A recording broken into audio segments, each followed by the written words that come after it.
After some fun in the sun in Belize, I ventured off to Guatemala. This Central American country has a lot of Mayan history, and so I wanted to get up close and personal with some archaeology. And one of the largest archaeological sites in urban centers of the pre-Columbian Mayan civilization is called Tikal. Seeing the various temples and tombs gave you a sense of how powerful the rulers were and the people that once tended the land. When I was in Tikal, by luck I happened to be there during the country's Dia de la Raza, or also known as Dia de la Hispanidad, which is their version of Columbus Day, and the Mayan tribes near Tikal came to the historic temples and prayed for a good year of health and crops. The colorful clothing, devoted people, and the wonderful music made the land come to life.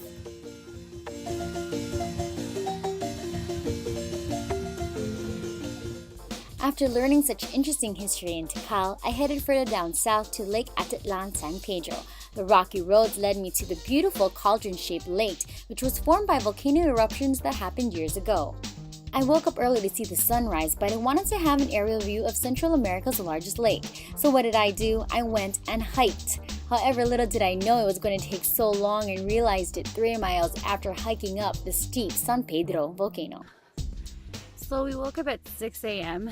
to hike this volcano de San Pedro, and it's so tiring. It's 3 hours up, and we woke up at 5 a.m. and it's 3 hours up, and we're still hiking, and I'm getting tired. And according to my Fitbit, we've taken 6,537 steps, which equals to 3 miles. So we've been hiking for 3 miles so far.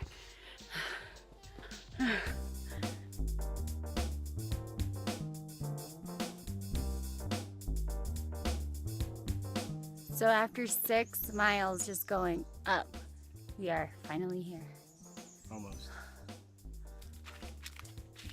And this is how the view looks from the top of San Pedro Volcano in San Pedro Laguna, Guatemala.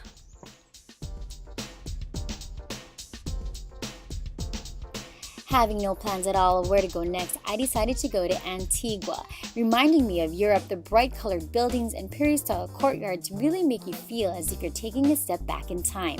And with so many churches, fountains, and cobblestone brick pavements, you'll want to just walk around, sit in a restaurant, and sip on a glass of wine.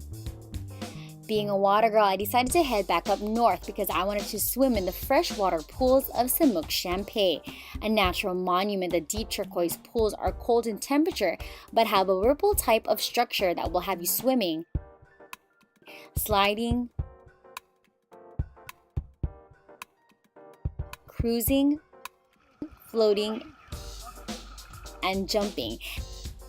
Then if you're lucky, you'll be able to have a free deep exfoliation pedicure by the local fishes. While staying in Semuc, Champey, I also stayed at a hotel that was miles deep into the thick vegetation of the town of Lanquin, and I was only allowed 4 hours of electricity a day.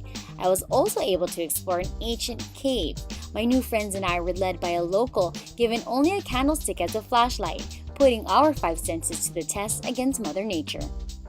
Another great thing about Guatemala is their coffee, and I was surrounded by coffee farms wherever I went. But the best coffee that I had tasted was in Guatemala City.